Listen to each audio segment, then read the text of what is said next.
Today we bring you part one of a two-part series with offensive line guru Bob Wylie. We're going to talk about a lot of things, and Coach is going to share some stories with us. We love this one with him, and we are very excited to announce that we will be having the Cool Clinic with Coach Wylie and some incredible names, including Super Bowl champion Joe Gilbert and national champion Kyle Flood.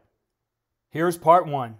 Joining me on the podcast today is NFL and CFL offensive line coaching legend Bob Wylie. Coach Wylie, it's great to be able to talk to you here on the podcast.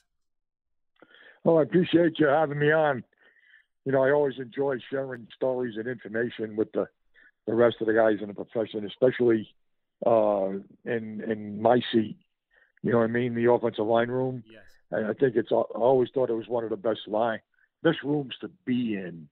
You know what I mean? The camaraderie that exists amongst the offensive linemen and coaches, it's unbelievable. I mean, we had that offensive line clinic in Cincinnati. You know what I mean? We get 400 guys come from all over the world. Yeah. You know, it's just not the United States. They you know, one year we had over 400 guys from 211 different universities, 43 different states, 6 different countries. You know, they come from Japan, Austria, England, Scotland, Canada, Brazil. I mean, they come from all over the place. You know, they're really a special group of guys because they don't mind sharing ideas for one, okay, and they really help each other out. Yeah. Okay, and that's the unique thing about coaching the position is I find that the brotherhood is really tremendous. I mean, I can call just about any of the guys up, you know what I mean, and they'll call me back. You know, when I was a younger coach and I had a problem with a blocking scheme or picking up a blitz, you know what I mean, I could call somebody over guys and they say, "Oh, hey, think about this now. Think about what you're doing here." You know what I mean? Because, you know, I spent 33 years as a professional football coach. Mm-hmm. I didn't do that by myself. You know, I had people help me along the way. You know, when I was a Pop Warner coach, you know, the junior high school coaches helped me. When I became a high school coach, you know, the college coaches, I go to the clinics and listen to the college guys speak.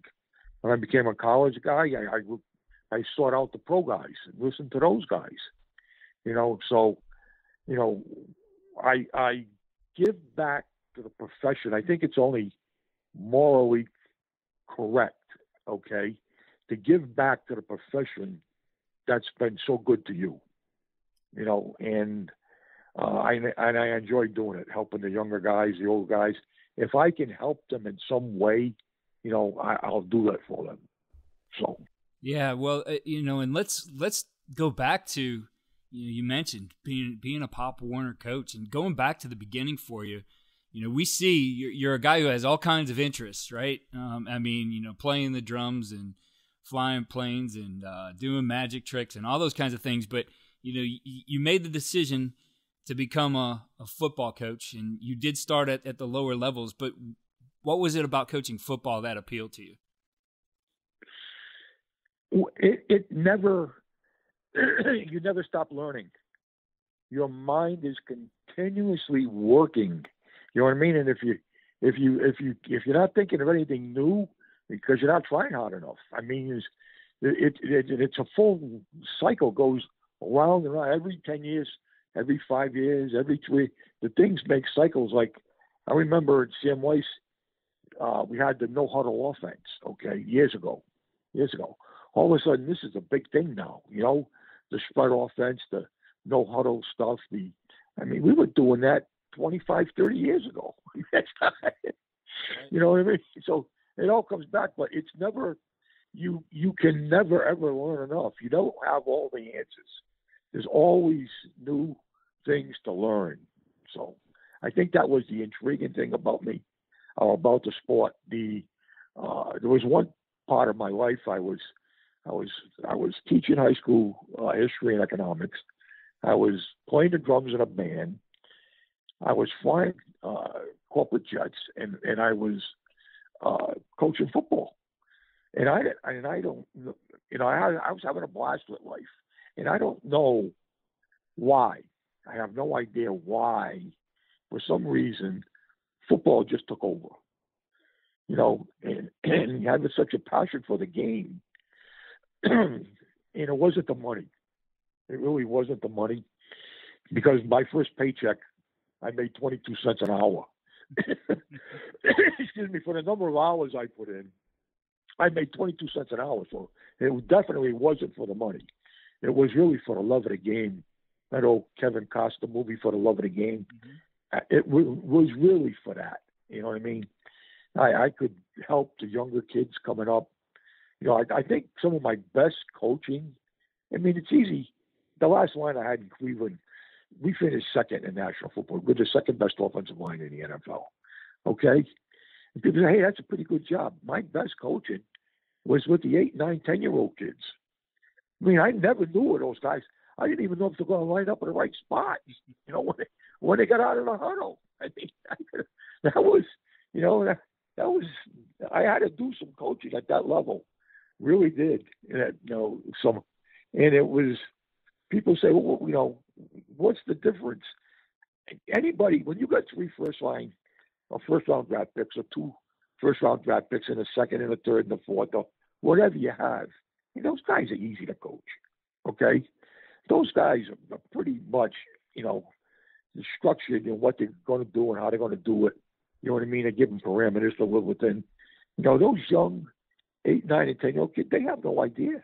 None. You know what I mean? It's a clean slate.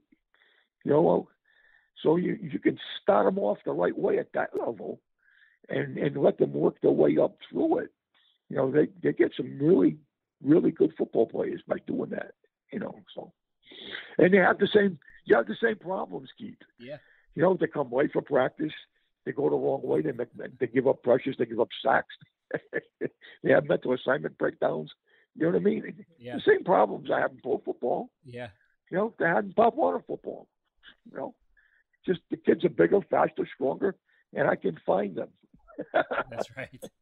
That's right. Well, you learn a lot, when you start at those lower levels. And for me, it was, I finished coaching at the Division III college level, but when I first started coaching, I was coaching, 4th through 8th grade, 2 teams, in CYO football, and you really learn how to coach. You don't have meeting times there. Like, everything happens out on the field as you're moving. They're not going to sit there and pay attention to any kind of, long dissertation on how to do it. You got to keep them moving. And you really learn along the way, so as you progress though, how did you make that move from, you went Pop Warner to high school and your career progressed from there, but what was it that allowed you to propel yourself to the level you're at now?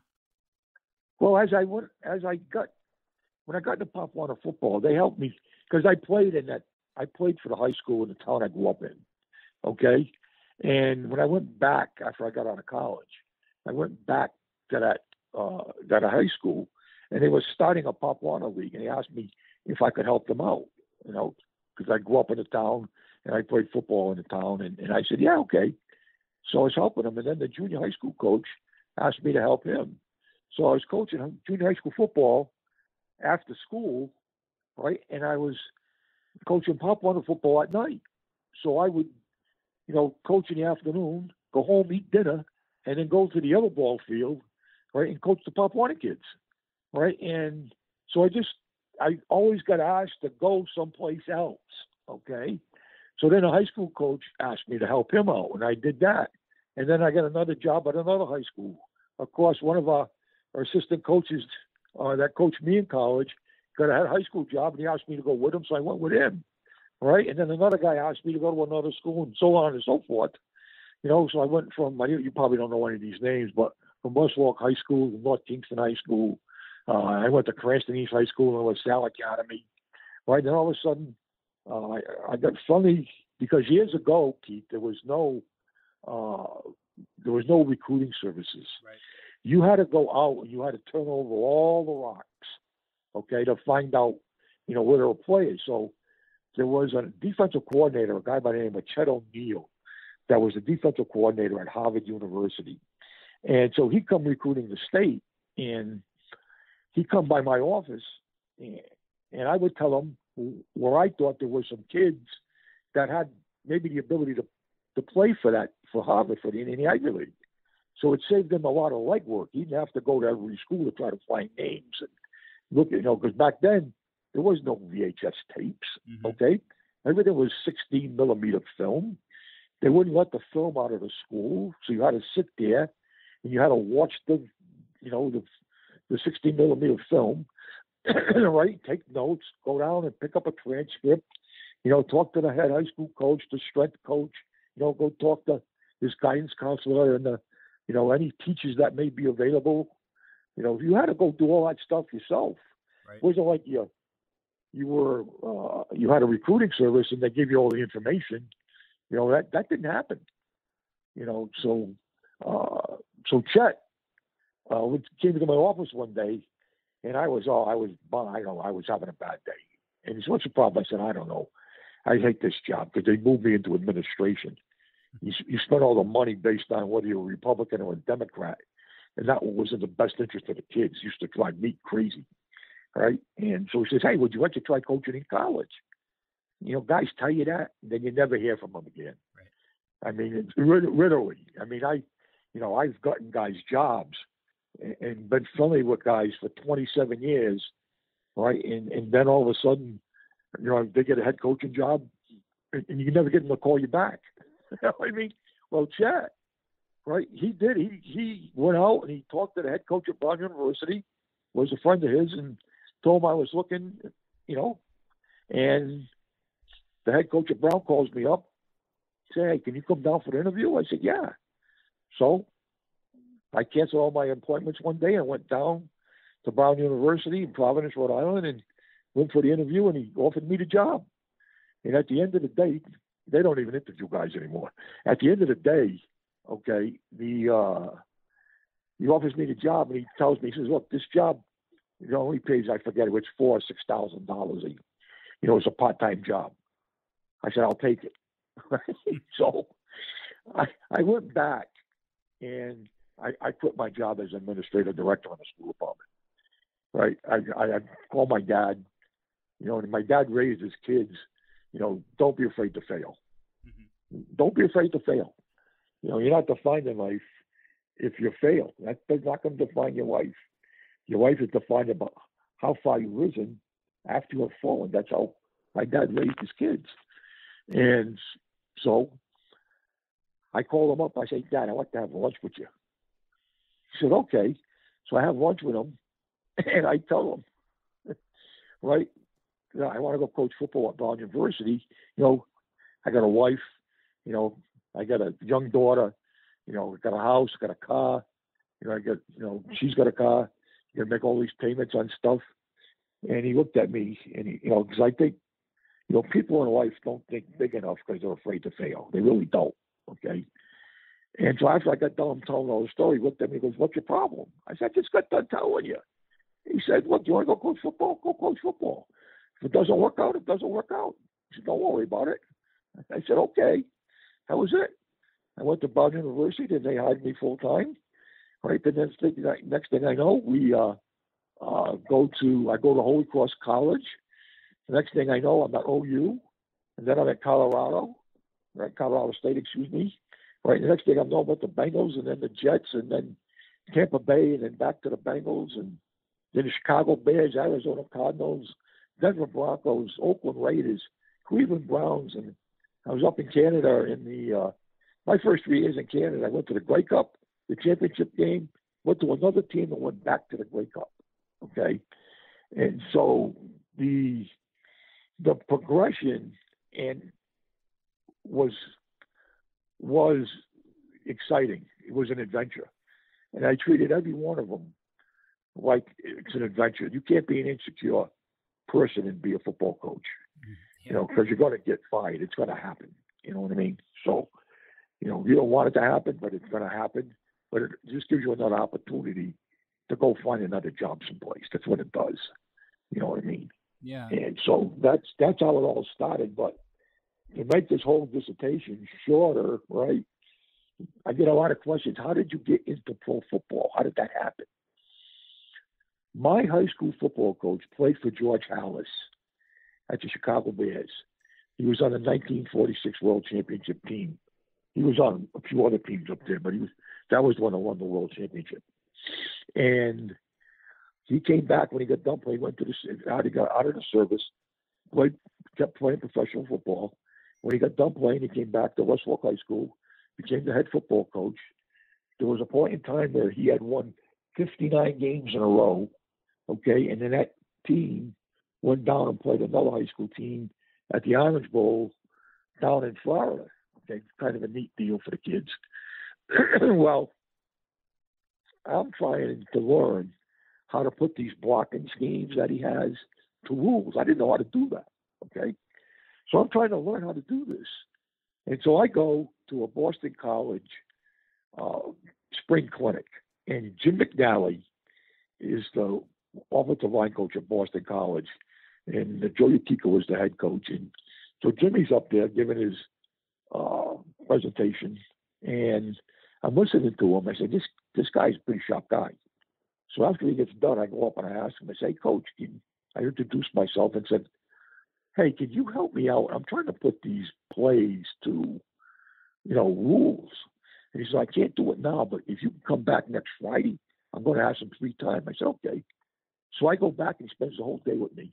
And we take the plays, runs and the protections, and we put them to the rules. Now, back then, I don't know, some guys will remember it, the rules were in, on, out, linebacker, they were those kind of rules, okay?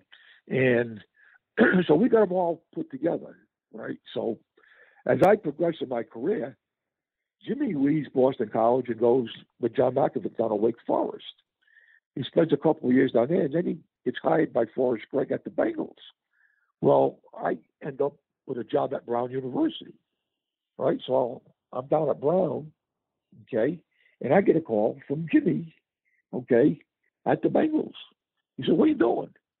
I said, I'm just sitting in the office looking at some film. What's up? He goes, hey, you got to, Forrest just gave me the playbook. Okay, you got to come out and tell me about this offense, the ones that we talked about. I said, what are you talking about? He says, listen to the plays. 48 MUO, 37 HA power, 27 L counter, 39 UO smash, 46. It's the same plays, right? The same plays that I had in high school, right? He said, you better tell me about this offense, okay? I said, okay. So I fly out to Cincinnati. All right. And I spent a couple of days with Jimmy teaching him what I know about the offense. And I guess Vince Lombardi, everybody steals from everybody else, had taken it from George Hallis, okay? And they were using that offense with that terminology back in those days. And so, all right, I tell Jimmy as much as I can about the offense, all right? Jimmy, and I'm going to leave and I got to go catch a plane to come back to Rhode Island. And he says, wait here. I said, what's up? He said, just wait here for a minute. So he comes back about 45 minutes later, and he goes, hey, I just talked to Coach Gregg and Paul Brown, and they said, look, right, if you want to come to mini camps and training camps, you can do that if you want. I said, oh my God. I said, I would love to do that. You know what I mean? So for the next 8 years, I never had a vacation. I would take all my free time and I'd go spend it at the Bengal office. You know what I mean? I go spend it at the mini camps. I go spend it in the training camps, okay? And I'd spend the whole training camp with them, okay? And it was really a unique learning experience for me. And eventually, I got hired. You know what I mean? Mm-hmm. Bruce Cosler gets a head job. Bruce hires me. You know what I mean? And then Sam leaves the Bengals and he goes to Tampa Bay, and I follow Sam down to Tampa. You know what I mean? Then I go back to the Bengals with Bruce, and I go to the Chicago Bears, so on and so forth. But that's really how I got in. If my high school football coach had never played for the Chicago Bears, I'd probably still be working at West Fork High School or Brown University. So that's how I got in. Okay, there's a lot of different ways to get in. I was just very fortunate in that relationship that I had with Jim McNally has lasted since 1975. So it's over a 40-plus year relationship in football. You know what I mean? And it's really, I mean, sometimes I'll get a call from Jimmy at 5 o'clock in the morning. Hey, get up, stand like this, put your left foot back.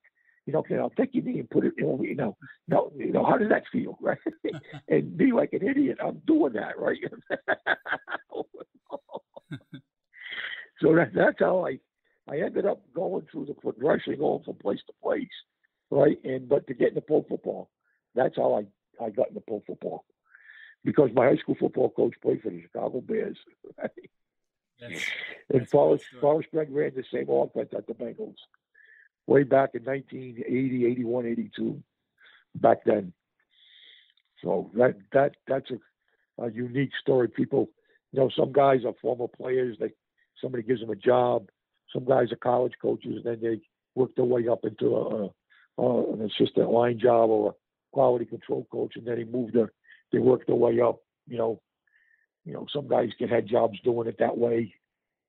So there's a lot of different ways to do it. I worked for Earl Bruce. I think a lot of people in Ohio know Earl. And Earl used to tell us that he'd never hire a guy that hadn't lined the field. He thought there was really something special about going and coming up through the ranks, okay? Because you learn something at every level. Every level, right, you learn something that you didn't know before. And I can really do that into every game. Right? I coached 498 professional football games. And I can really say that every game, after the game, I take notes for myself after the game, and I always learn something that I didn't know the game before. You don't have all the answers, okay? So that's that soapbox. Well, I think there's a couple of impactful things in there. Number one, the advice from your father, to go out and do it and to not be afraid of failing. And how much is that? When you look at it, I mean, you're the places you've been, and to be in it that long, you've certainly are under pressure all the time. But how much has that advice really played into the mindset that you've taken, the approach to this? And I guess how much does it play into your coaching, with your players as well? Well, my whole life, I teach my players that. I said, guys, you can't be afraid to fail. I said, you cannot be afraid to fail, okay? And play at the highest level that you need to play at to get us where we need to be.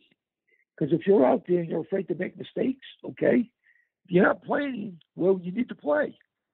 It doesn't work, okay? It's going to happen. They're going to go the wrong way. They're going to make mistakes, okay? They're going to give up sacks and pressures. That's going to happen, guys. It's how you deal with it after it happens. Do you coach that to happen? No, you try to make that not happen. No, but there's never been a perfect game played ever, okay? So it's how you deal with those mistakes when they happen.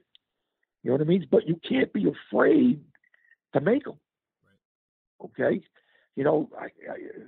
I got some sayings that I think are really good for the young listeners out there, even for the older guys, okay? One of them is teach them, don't tell them. There's a big difference between teaching them and telling them. There's a big difference in that, okay? There's another one I like is called learn before you compete. Learn before you go out and compete. You're going to have a meeting, okay? From that meeting, you're going to go to a walkthrough. From that walkthrough, right, you're going to have pre-practice, right? Then you're going to have stretch, but that's a whole other ball game, right? For me anyway, right? You got stretch, okay? Then you have an individual period, and then you have some type of competition period, right? Inside run, team run, one of those kind of types of periods. Maybe a group period, but right before you compete in that period, you better learn what to do before you get there, or right, you're going to get somebody hurt. Either you're going to get hurt or somebody else is going to get hurt, okay? And you're going to look bad, right? And you don't want to look bad, okay? So those are some of the things, teach them, okay? Don't tell them, learn before you compete. And one of my all-time favorites is, the problem with knowing everything is you can't learn anything new. Right? So you always get those guys that know everything about everything. Okay? So I point to the signs up in my office, the offensive line meeting room. I point, when I get a kid like that, I just point to that sign. So. Well, I think, I think, yeah, you see that in our profession, I think, as well, not just with the players. I mean, you've talked about this, as long as you've been in it, that you're still learning the game. And, it's so complex. Yeah. You don't know it. And here's what people there's not a lot of transparent people that coach this profession. Okay, it's okay to disagree. It's not okay to be disagreeable. You know what I mean? I watch some of the staffs hired. Okay, there's a lot of staffs that are being hired where there's a lot of yes guys. There's a lot of guys that are going to sit in those rooms and they're going to agree. Yes, oh yeah, that's good. Yep. Yes. Right. And in a couple of years, those guys, they're all going to get fired. Okay, because if you're sitting there and you know that that's not going to work, but you don't want to rock the boat, you don't want to disagree with the coordinator because it makes he's not with the program, all that kind of stuff. That, you know what I mean? Mm-hmm. Well, the disagreements are where the ideas come from. That's where the ideas come from. Right? Sam Weiss used to love that. You know what I mean? It's okay to disagree. It's not okay to be disagreeable. Okay? So once you have the disagreements, then the ideas starting to show up. Okay? You need to talk them through. Okay? And then decide, this is what we're doing. Okay, great. You know what I mean? And you move on. Right? There's a lot of guys out there that feel insecure that, hey, he's not with the program, or he's trying to take my job, or, that's not right. Don't ever feel like that, So it's a little, I see that in a lot of places. Everybody should say yes. He says, well, if everybody's saying like, yes, they don't need you guys. They really don't need you guys. Thank you again for listening to the Coaching Coordinator Podcast. Please, if you are enjoying the podcast, head over to iTunes or Spotify and click 5-star for rate. If you have a minute, write a review. It really helps the podcast. Check out our new home for the Coaching Coordinator Podcast. That's at coachandcoordinator.com. And follow me on Twitter at Coach K. Grabowski.